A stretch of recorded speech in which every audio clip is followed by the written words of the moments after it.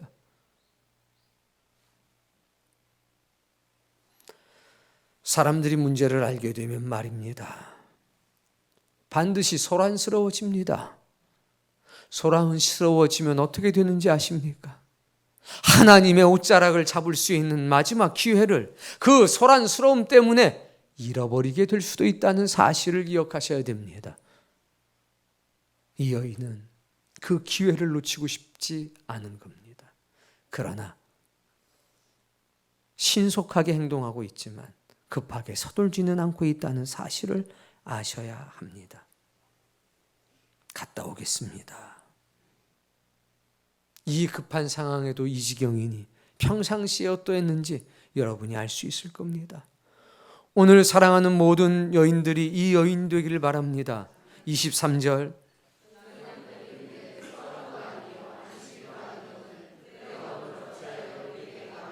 초하루도 아니고 안식인도 아닌데 왜 갈멜에 있는 선지자를 만나러 하느냐. 초하루와 안식일은 원래 하나님께 제사, 곧 예배하는 날이었습니다. 그런데 북이스라엘엔 이 예배와 제사가 사라져버리고 말았습니다. 불신앙이 팽배한 땅이 되어버렸기 때문입니다. 그래서 하나님의 사람들은 선지자를 찾아갔습니다. 초하룻날 그리고 안식일에. 그래서 선지자와 함께 예배했습니다. 그리고 선지자에게 영적 훈련을 받았습니다. 이 남편은 자기 자식이 생긴 뒤로 자기 아내와 함께 매달 첫째 날 그리고 일주일마다 한 번씩 돌아오는 안식일 날 갈멜로 예배하러 간 겁니다. 그리고 영적인 훈련을 받았다는 겁니다. 오늘은 선지자를 만나는 날이 아니지 않습니까? 약속도 없이 만나러 가면 그를 불편하게 한 것 아닙니까? 무슨 급한 일이 있습니까? 이렇게 물어본 겁니다. 그랬더니 여인이 말하기를 평안을 비나이다. 이 얼마나 지혜로운 대답입니까? 약속된 시간이 아니지만 저를 만나 줄 겁니다. 그리고 급한 일 없습니다. 염려하지 마십시오. 제가 다녀오겠습니다. 문제를 키우지 않습니다. 슬프지만 슬픔에 매이지 않습니다. 여기에 문제 해결의 비밀이 있는 겁니다. 어떤 문제가 생겼을 때 내가 누구를 찾아가야 되느냐? 하나님의 사람은 우리에게 오늘 본을 보입니다. 하나님의 옷자락을 붙잡으러 가라. 바울은 이렇게 얘기했습니다. 따라해 봅시다. 우는 자는 울지 않는 자 같이 하며 기쁜 자들은 기쁘지 않은 자처럼 하라. 무슨 얘기입니까? 슬플 때 우리는 울어야 합니다. 그러나 슬픔의 종이 되지 말라는 겁니다. 기쁠 때 기뻐해야 됩니다. 그러나 기쁨의 종이 돼서는 안 된다는 겁니다. 우리는 언제나 하나님께 매여 사는 하나님의 종이라는 사실을 기억해야 합니다. 엠마로 갔던 두 제자를 아십니까? 그들은 슬펐는데 그것이 지나쳐서 슬픔의 종이 되어버리고 말았습니다. 슬픔에 완전히 매였습니다. 예수 그리스도께서 동행했는데 예수님을 알아보지 못했습니다. 슬픔에 매였기 때문입니다. 베드로는 물 위를 걸었습니다. 기뻤습니다. 그 기쁨이 지나쳐서 들떴습니다. 그러자 시선에서 예수 그리스도를 놓쳐버리고 말았습니다. 오늘 이 여인은 인생의 가장 비참하고 비통한 순간에 처해져 있습니다. 슬펐습니다. 그러나 슬픔에 매이지는 않았다는 겁니다.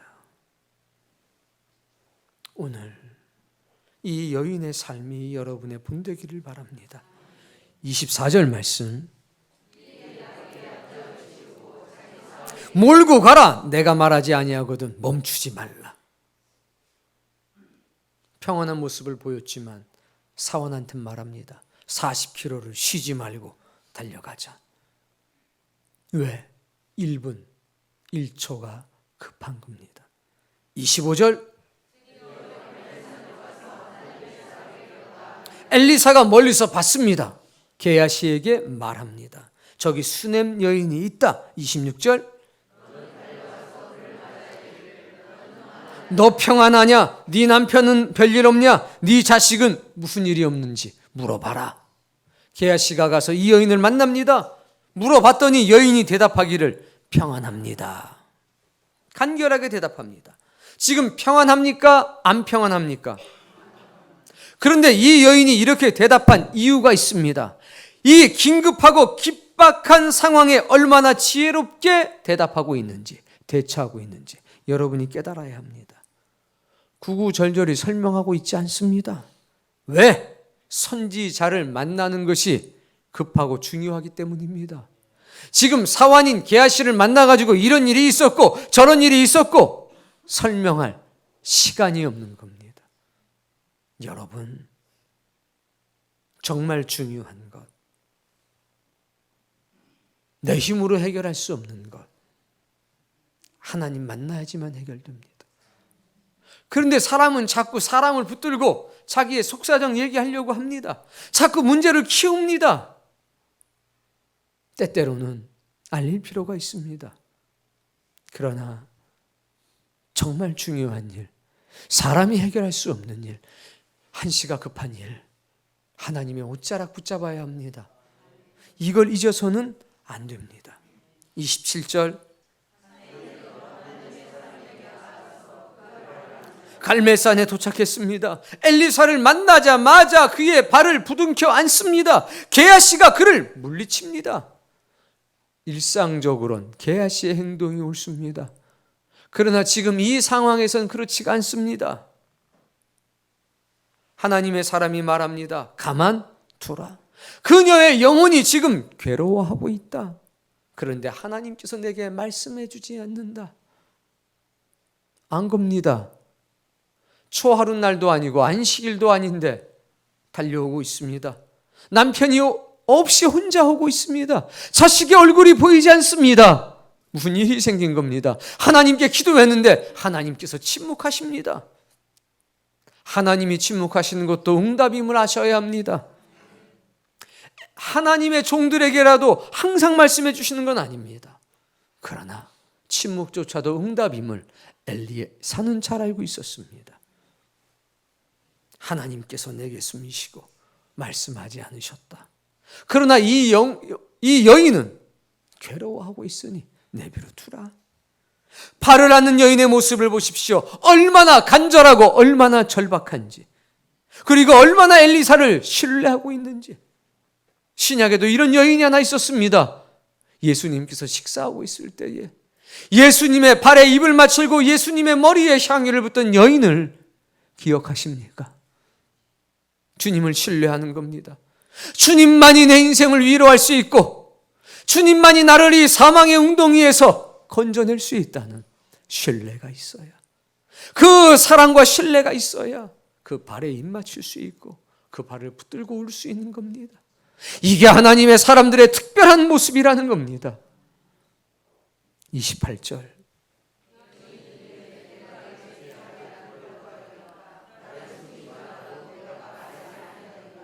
이 여인은 원망하지 않습니다. 이 여인은 원망스럽게 말하는 게 아닙니다. 내가 언제 아들 달라고 그랬습니까? 내가 언제 자녀 달라고 그랬습니까? 내가 속이지 말라고 얘기하지 않았습니까? 줬다 뺏는 게 이게 어떻게 된 일입니까? 이렇게 말하고 있지 않습니다.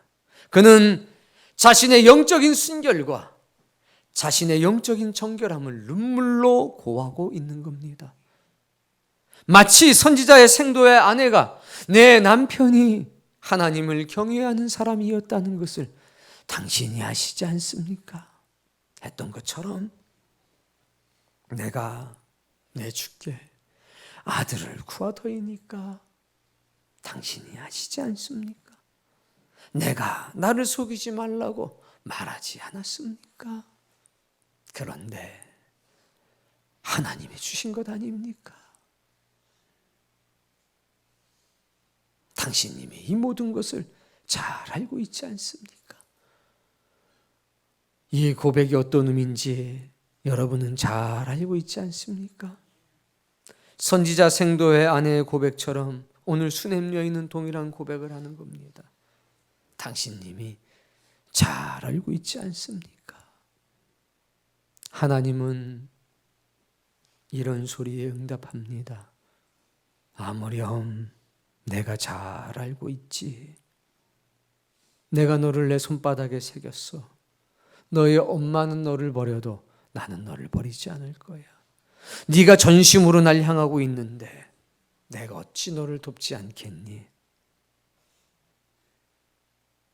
그랬더니 29절 네, 엘리사가 즉시 계하시게 명령합니다. 보십시오. 아들 죽었다고 그랬습니까? 얘기 안 했습니다. 보통 여인 같으면 죽었어요!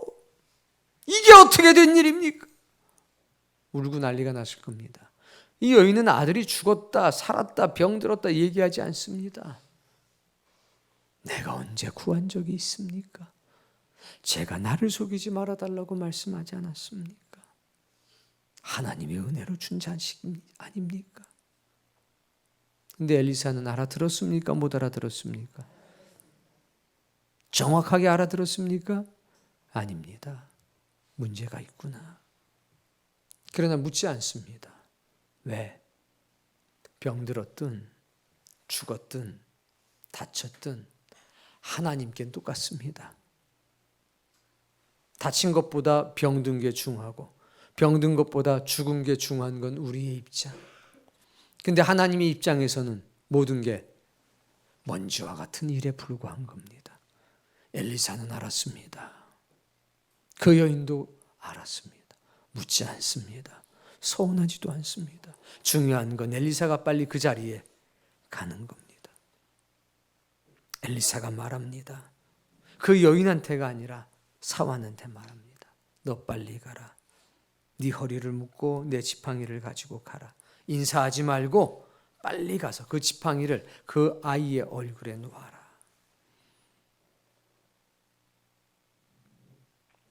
이 여인은 엘리사와 영과 영으로 통하는 겁니다. 여러분들도 주의 종들과 하나님과 그런 관계를 맺기를 바랍니다. 30절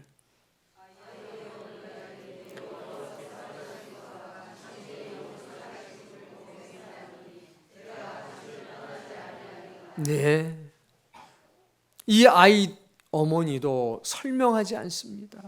아침 일찍 나갔는데 그냥 머리가 뜨거워서 머리가 쪼개질 것 같은 아픔을 가지고 왔습니다. 이런 얘기 없습니다. 뭐라고 합니까? 여호와의 살아계심, 당신의 영혼이 살아계심을 두고 맹세하노니 내가 당신을 떠나지 아니할 겁니다. 이게 무슨 얘기입니까? 열왕기하 2장 2절을 먼저 봅시다.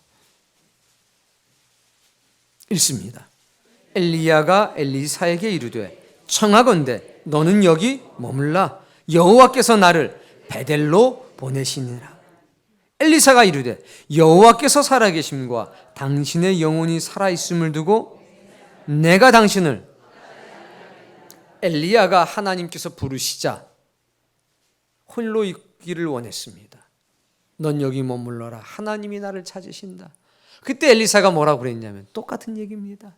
하나님의 살아계심과 당신의 영혼의 살아계심을 두고 맹세하노니 내가 당신을 떠나지 아니할 겁니다.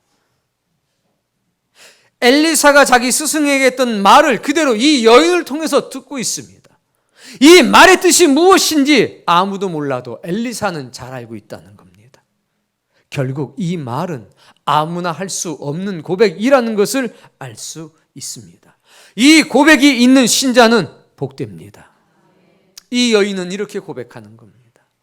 이 아이가 살아나든지 혹은 이 아이가 살아나지 않든지 상관이 없습니다. 나는 당신을 떠나지 않을 겁니다. 이 문제가 해결이 되든지 이 문제가 해결이 되지 않든지 나는 하나님의 종으로 평생을 살아가게 될 겁니다. 죽음도, 기근도, 적신도, 외로움도, 환난도 나를 주님으로부터 끊어낼 수가 없습니다. 창세기 5장에는 에녹이라는 사람이 등장합니다. 그는 365년을 하나님과 동행했다고 그랬습니다. 하나님 곁을 365년 동안 단 한 번도 떠난 적이 없다는 겁니다.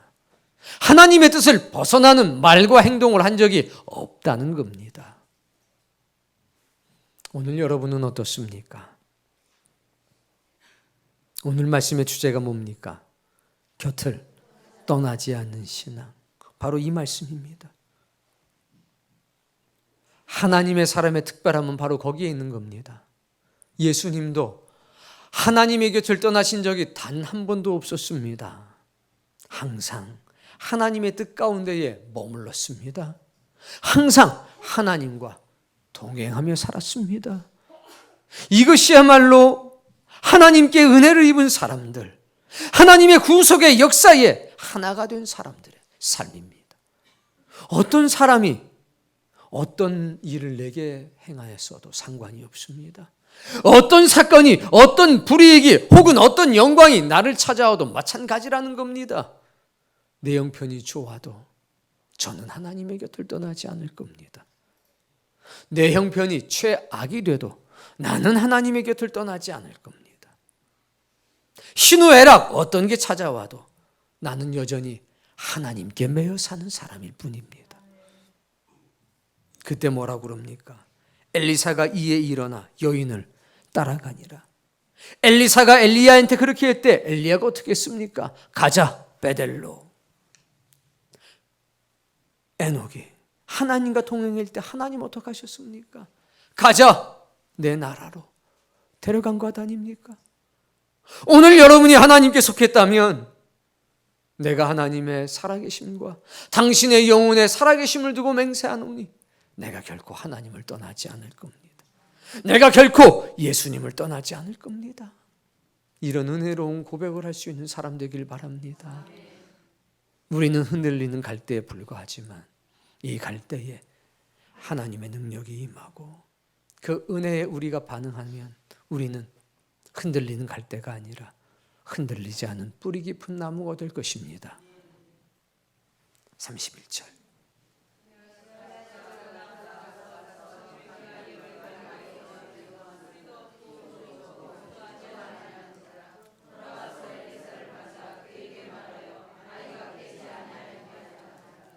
드디어 만나게 됐습니다. 왕복 80km입니다. 왕복 80km. 낮에 출발을 했으니 거기 가면 저녁이 됐을 거고 밤을 새워 달려왔다면 새벽이 됐을 겁니다. 엘리사가 게하시를 만나보니 아이고 아이가 깨지 않습니다. 효과가 없습니다. 엘리사가 32절에 들어가 봅니다. 엘리사가 집에 들어가 보니 아이가 자기 침상에, 누구의 침상에? 무슨 얘기입니까? 당신께 맡긴다는 얘기입니다. 당신님이 받아주셔야 되겠다는 얘기입니다. 이 아이는 당신의 아이라는 얘기입니다. 33절. 들어가서 문을 닫으니 두 사람뿐이라. 이거는 엘리사의 시선이 아니라 하나님의 시선인 겁니다. 보십시오. 몇 사람이 있답니까? 몇 사람? 두 사람은 산자와 죽은 자입니까? 아닙니다. 두 사람이란 얘기는 따라해 봅시다. 깨어 있는 자와 자고 있는 자. 이게 하나님의 시선입니다. 하나는 살아있고 하나는 죽었다. 이게 아닙니다. 한 사람이 있었다. 죽은 사람이 있었다. 하나는 살아있고 하나는 죽어있다. 아닙니다. 하나는 깨어있고 하나는 잠들어 있구나. 불가능한 일을 대하는 하나님의 모습을 보십시오. 우리의 능력으로 해결할 수 없는 것을 바라보시는 하나님의 시선을 보십시오. 전율이 오지 않습니까? 두 사람뿐이라. 사랑하는 성도님, 이분이 우리의 아버지십니다. 이분이 여러분의 아버지십니다. 죽었습니다. 아니다. 나사로가 자고 있다. 깨우러 가자. 아이고, 늦었습니다. 아이가 이미 죽었으니 선생님을 괴롭게 하지 마십시오. 그때 우리 예수님이 회당장 야이로의 집에 들어가면서 뭐라고 그러십니까? 아니다. 아이가 자고 있느니라. 들어가셔서 딸리다 꿈, 즉 소녀여 일어나라 하고 그를 잡아서 일으키지 않습니까? 마찬가지입니다. 하나님은 말씀합니다. 한 사람은 깨어 있고 한 사람은 자고 있다. 그 공간 속으로 엘리사가 들어갑니다. 가장 먼저 했던 거 하나님께 기도하는 겁니다. 하나님 감사합니다. 하나님 도와주옵소서. 주의 종을 불쌍히 여기셔서 저 여인에게 긍휼을 베풀어 주옵소서. 이래 기도했을 겁니다. 34절. 자기의 손을 그의 손에 대고 그의 몸에 엎드리니 아이의 살이 생명이 돌아오고 있다는 겁니다. 체온으로 따뜻해지는 게 아닙니다. 하나님의 영이 그의 영을 불러들이기 시작한 겁니다. 생명은 하나님께 있습니다. 35절. 다시 아이 위에 올라 엎드리니 아이가 7번 재채기하고 눈을 뜨는지라. 재채기라고 번역한 이것은 하품이라고도 번역할 수 있습니다. 동일한 얘기입니다. 뭐 하면서 일어나요? 하품하면서, 재채기하면서 일어납니다. 36절. 저 여인을 불러와라. 여인이 들어왔습니다. 엘리사가 뭐라고 그럽니까? 내 아들을 데리고 가라. 그러면 어떻게 됩니까? 아들 데리고 가야 됩니다. 그런데 이 여인은 그렇게 하지 않았습니다. 37절. 먼저 한 일이 뭐냐? 네 아들을 데려가라 하니까 예 고맙습니다 하고 데려간 게 아니라 엘리사 발 앞에 엎드립니다. 절합니다. 여러분, 자식이 되살아났는데 얼마나 그 기쁨이 컸겠습니까? 자식 말고 다른 게 보일까요? 안 보이죠. 근데 이 여인은 자식이 보인 게 아니라 자식을 다시 살리신 하나님이 보였고 주의 종이 보였습니다. 하나님의 사람이 보인 겁니다. 기쁘지만 기쁨보다 더 중요한 게 있으니 하나님께 영광을 돌리는 일, 하나님께 감사하는 일, 하나님을 경배하는 일이 중요하다는 것을 알았습니다. 엎드렸습니다. 선지자의 생도 아내가 왔습니다. 방에 들어가서 문을 잠그고 빈 그릇에 기름을 붓는데 그릇마다 가득 찼습니다. 다 차고 나니까 어떻게 됐습니까? 당연히 갖다가 팔아야 될 텐데 이 여인은 그렇게 하지 않았습니다. 엘리사를 다시 찾아갑니다. 그리고 뭐라고 그럽니까? 당신이 하신 말씀대로 다 이루어졌습니다. 이제 내가 어떻게 하면 좋겠습니까? 엘리사가 말했습니다. 팔아서 빚을 갚아라. 나머지는 생활비로 써라. 그러나 그 여인은 얻었던 기쁨 당연히 있었죠. 그러나 이건 내게 아니라 하나님의 겁니다. 어떻게 사용하는 것이 좋겠습니까? 결코 들뜨지 않았다는 겁니다. 자신의 문제가 해결되었다고 들뜨지 않았다는 겁니다. 하나님께 감사했습니다. 그 모든 게 하나님의 것임을 고백합니다. 여전히 하나님 뜻 가운데 살아가겠다고 얘기하는 겁니다. 똑같습니다. 이게 하나님의 사람들의 특별한 모습입니다. 하나님은 오늘 이 모습을 사랑하는 여러분들에게 보여주는 겁니다. 너희들도 이렇게 살아야지. 나의 상속자답게 살아야지. 이 여인을 통해서 본을 보여주시는 겁니다. 영광 돌린 뒤에 어떡합니까? 아들을 안고 나갑니다. 우리는 오늘 이 말씀을 통해서 생명을 주관하시는 하나님을 봅니다. 동시에 하나님의 사람들의 특별한 모습을 봅니다. 엘리야, 엘리사도 그렇고 수넴 여인도 그렇습니다. 수넴 여인, 세심한 배려가 계속되고 있습니다. 하나님을 향한 신뢰가 결코 변하지 않습니다. 하나님의 은혜를 받은 사람은 영생 얻는 사람에게 주시는 본입니다. 우리 디모데전서 1장 16절 말씀을 찾아서 보시겠습니다. 디모데전서 1장 16절 찾았나요? 제가 앞에를 읽으면 여러분은 주를 믿어 거기를 읽으시면 됩니다. 찾았나요? 주를 믿어? 네. 내가 국류를 입은 까닭은 아멘. 다시 한번 내가 국류를 입은 까닭은 바울이 고백한 겁니다. 내가 주님께 은혜를 입었습니다. 그 이유가 뭔지 아느냐? 주를 믿어서 영생을 얻는 사람들에게 본되게 하려고 그러신 거다. 왜 이런 역사가 있었느냐? 오늘날 이 시대를 살아가는 우리들에게 하나님께서 본을 보이기 위해서 삶으로 직접 보여주신 겁니다. 이 여인도 이렇게 살았는데 하물며 너희일까 보냐? 수넴 여인은 우리가 해야 할 말과 행동의 본이 되고 있습니다. 이는 문제를 확대하고 있지 않습니다. 문제를 해결할 수 있는 최선의 환경을 만들어가고 있다는 겁니다. 사랑하는 성도님, 인생은 항상 문제가 있습니다. 사람이 모여있는 교회도 항상 문제가 있습니다. 당연한 겁니다. 그러나 그 문제를 들불처럼 확대시키지 마십시오. 어떻게 하면 그 문제를 해결할 수 있는가? 어떻게 하면 하나님의 옷자락을 붙잡을 수 있는가? 이걸 먼저 생각해야 합니다. 하나님을 절대적으로 신뢰하지 않습니까? 성경에 기록된 대로 남편을 존중하며 복종하는 태도를 끝까지 잃지 않고 있습니다. 빠르게 처리하지만 결코 급하게 행동하지는 않습니다. 그의 마음에 화가 없습니다. 그의 마음에 책임을 전가하려는 태도도 없습니다.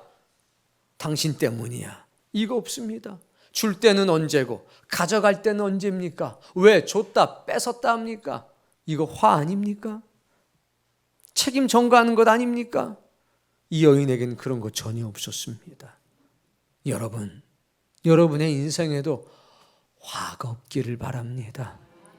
그리고 책임을 전가하는 불량한 태도가 없기를 바랍니다. 이것은 문제 해결 못합니다. 화낼수록, 책임을 전가할수록 이거는 들불처럼 번져나갈 뿐입니다. 그러나 선지자의 방에 그 문제를 가둬놓고 선지자를 만나서 하나님의 옷자락을 붙들게 되면 내 방법이 아니라 하나님의 방법으로 해결이 되는 법입니다. 하나님의 사람 곁을 떠나지 않습니다. 끝까지 신뢰하고 동행합니다. 하나님의 살아계심과 당신의 영혼의 살아계심을 두고 맹세하노니 내가 당신 떠나지 않을 겁니다. 오늘 마지막으로 여러분에게 그 고백이 있기를 바랍니다. 그 의미가 뭔지를 아셔야 합니다. 하나님의 곁을 떠나지 않은 사람은 항상 세심한 배려 속에 살아가고 오늘 만났던 모든 말씀과 행동이 그 사람의 언행이 되는 법입니다. 그런 사람이 이 교회에 단 하나라도 만들어진다면 얼마나 복될까요? 그런 사람이 둘이 되고 셋이 되고 그런 사람이 다섯이 되고 열이 된다면 얼마나 행복할까요? 진리의 거울 속에서 여러분의 모습이 그대로 비춰지길 바랍니다. 하나님의 곁에 머무르는 사람은 보채지 않습니다. 죽었는데 빨리 해결해 달라고 보채지 않습니다. 그리하지 아니하실지라도 감사할 뿐입니다. 내가 이 아이와 보냈던 10년은 내 인생의 보너스였습니다. 자녀와 함께 살아가는 기쁨을 제가 맛봤습니다. 그러나 제가 하나님께 은혜 받을 일이 있다면 다시 한번 그 은혜를 제게 베풀어 주신다면 그거 아닙니까? 그러나 그리하지 아니하신다 할지라도 저는 당신님의 곁을 떠날 수가 없습니다. 이게 하나님의 사람의 특별한 모습이고 이게 하나님의 구속과 은혜를 경험한 사람들의 모습입니다. 세상의 도움을 구하지 않습니다.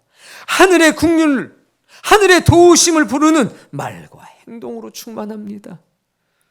그리고 인생 최고의 기쁨의 극치 가운데 감사합니다. 엎드려 하나님께 경배하고 하나님께 영광 돌립니다. 오늘 수냄 여인의 삶이 여러분의 삶의 흔적에서 그대로 재현되기를 원합니다. 주님, 문제가 없는 인생은 없습니다. 주님, 사건과 사고가 없는 인생은 없습니다. 오르막이 있으면 내리막이 있는 법입니다. 그러나 두렵습니다. 내가 때때로 슬픔에 매여 슬픔의 종이 될까 봐 두렵습니다. 때때로 기쁨에 매여 기쁨의 종이 될까 봐 두렵습니다. 기뻐서, 너무 기쁨에 들떠서 하나님의 곁을 잠깐이라도 떠날까 봐 두렵습니다. 너무 슬퍼서 그 슬픔에 매여서 하나님의 곁을 잠깐이라도 떠날까 봐 두렵습니다.